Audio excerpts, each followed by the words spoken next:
Hello everybody, it's vanburman here and welcome to Football Manager 2017 with my Arsenal career mode. And the first game we're coming up against is Watford at home.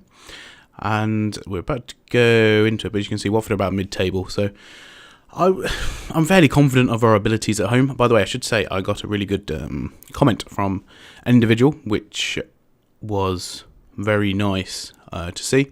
I can't remember the user's name, so much apologies for that. Just sort of give me a few tips on sort of what maybe other roles to try and put the players in to, maybe give me a bit more of an attacking threat. So I made a few of those changes I think I made pretty much every change that was suggested, to be honest. Taking out my ball-winning midfielder. That was one of the things. And also set Bellerin to being a wing back, not a win back.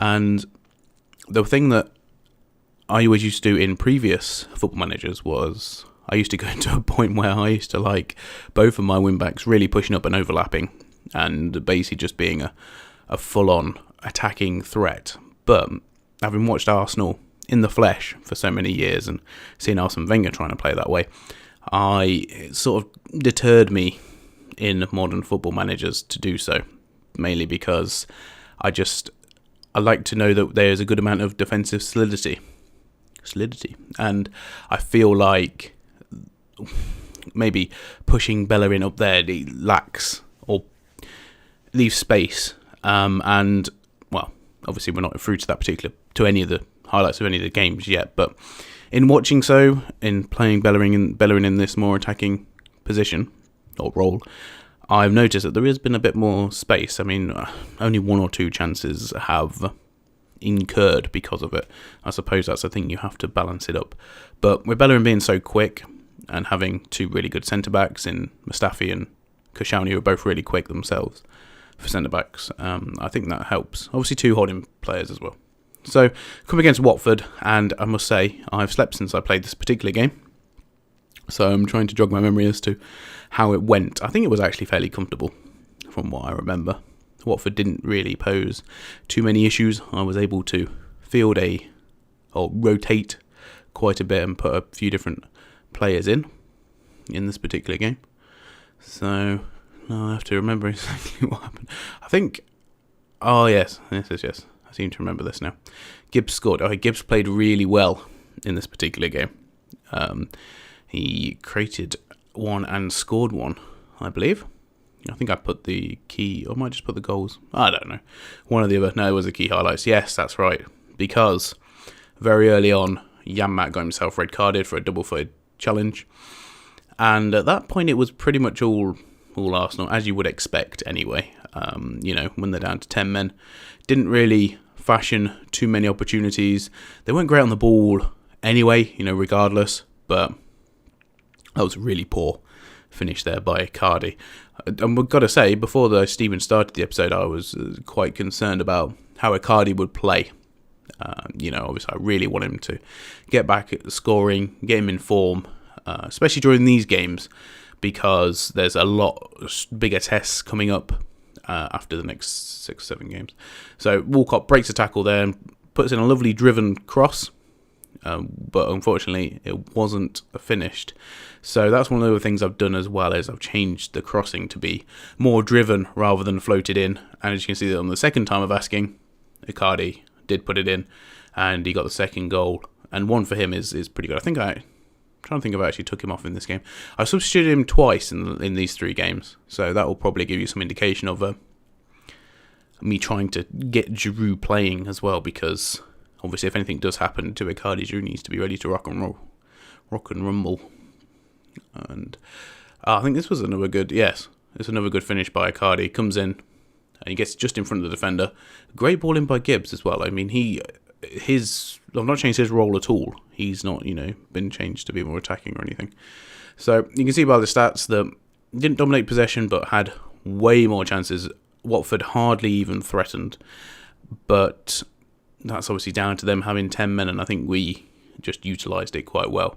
Now, as you can see here, one thing I neglected to mention is that Bellerin went off injured halfway during the match. Yes, I know, just when I'm trying to initiate new roles and such. And he's out 4 to 5 weeks. I mean, it's a pain. I really want Bellerin to do well, and he has been improving recently. But I don't feel like bringing Paslak in is a detriment to the team. I feel like he is a more than suitable replacement. For example, like Sessegnon is to Gibbs. I feel like that's not terrible. Well, that's not, horrendous. Yes, and the other thing is Ramsey caught a virus as well. So I think he would have missed both games anyway. I think it said 5 or 6 if the club doctor was treating him, or 9 to 11 at home. So I just decided to send him home. Obviously, it stops it spreading. Never really had it spread, to be fair. But yeah, don't want it to either. So he's out for the next 2 of these games, which did make things quite interesting. It meant that I had to be a bit more creative with how I was playing with my central midfielders. Now, on the face of it, I don't really like the idea of playing Coquelin and Xhaka together. I feel like it really has to be one or the other. And I really do like having Ramsey in there. I think he plays. He sort of balances it out really nicely. But having said that, decided to play Telemans in there. We are against Stoke, but we're at home, and Stoke's always a crunch match. I mean, in real life at least, they always bring it. They've got some very strong players. They pose an attacking threat, and they're very solid at the back. So, yeah, basically they're a good unit. Regardless of where they are in the team, they're one of those that can really upset you if you let them. And I did treat them with a lot of respect, as you can see by the team selection. No one experimental in there at all, to be honest. I did decide to start Iwobi though. I felt like, because he keeps being left out of the Nigeria team, and I sort of don't want to upset him too much. I don't want to hurt his development. And as you can see, speaking of Iwobi, because I knew it was coming up, he repaid me with a very nice finish there. He didn't really do too much else in the game, but he scored the first goal, got us on our way, and then Icardi with an absolute net buster from there. It was a lovely pass by Cazorla as well. Now, I've decided to start looking for a new attacking midfielder. And I think Santi Cazorla realises this, because in this game, at least, and in the last game, game before this one, he's actually started playing really well. And this particular game, he got 3 assists. We completely blew away Stoke. I mean, there's just no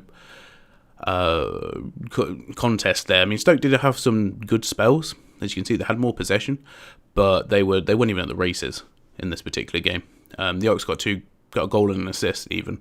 He also played really well. I was a bit surprised that Santi Cazorla didn't get man of the match, and that is why I ended up showing. So you can see this screen about how well he had done, mainly because I didn't think I'd have to bring it up at this particular avenue.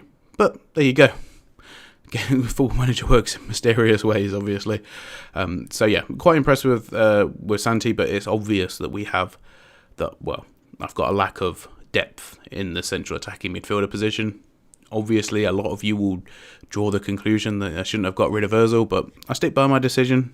I'm not his biggest fan. He's a very good player, possibly world-class player, but yeah, I'm not going to go into that too much because a lot of you guys get quite upset by that. So, and we're coming on to the last game against Hull. So, Hull have actually been playing. Hull came into this game on form, and looking back retrospectively, I probably didn't take them as seriously as I should have done. I'll be honest with you, I probably should have swapped this team around with the team I played against Stoke. Just because, I tried to get a few youngsters in there playing, which I like to do from time to time. Sessegnon hadn't played many games.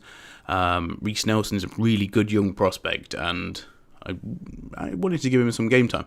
As well with Delic, or Lig, I don't know what the G and the T sound is supposed to make, but decided to put him in there. I'll be honest, no one actually played badly, but Hull were really up for it, and they were very organised, and they played quite well in this game, actually, to be fair. I don't really think it does it justice. I mean, we got a semi-lucky penalty, and Icardi didn't put it away, and that was really frustrating, because he's got a high enough penalty kick taking stat that he should be putting it away. They made a decent chance there from the throw in, but Icardi did repay the miss, so to speak, and got himself on the score sheet not that long after, 10-15 minutes afterwards, and yeah, put us in the lead. But I've got to say, from then on, it wasn't how we normally are when we're in the lead. We normally try and control the game, keep the other team at bay. But Hull were up for it, and Hull were playing some attacking football. Not many of it made it into the highlights, for the key highlights, which is a bit of a shame, because I would have liked it to have shown maybe a little bit more of what Hull were getting up to. I don't see how that's really particularly much of a chance compared to some of the others in there. I think sometimes the selection of the highlights are a little bit squiffed. I mean, for example, not showing Bellerin getting injured, or anyway. So, yeah, I'm not trying to make it sound like it's worse than it was, or the Hull, whatever, but just to tell you, because obviously I've sat there and I've watched the game, and I know you get a general vibe. So Hull went down to 10 men, and from then on I thought, well, this is it. It's going to be game over. So I brought Giroud on. Well, I've used all 3 substitutions, and Giroud pretty much scored 5 minutes after coming on. Like I say, the stats don't really show the whole story. Hull played really well, and when it was 1-0, I was really concerned, because it did feel like the momentum was shifting in Hull's favour to get a goal.